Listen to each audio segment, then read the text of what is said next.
AP CM Jagan పై దాడి ఘటనపై BRS working president KTR స్పందించారు. మీరు సురక్షితంగా ఉన్నందుకు సంతోషం. జాగ్రత్త జగనన్న. దాడిని తీవ్రంగా ఖండిస్తున్నా. ప్రజాస్వామ్యంలో హింసకు తావులేదు. దీనిపై ఎలక్షన్ కమిషన్ కఠిన చర్యలు తీసుకోవాలని కోరుతున్నా అని ట్వీట్ చేశారు.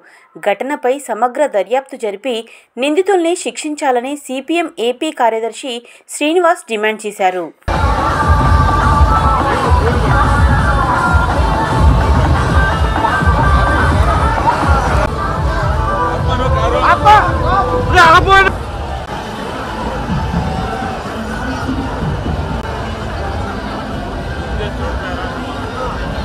Dasu?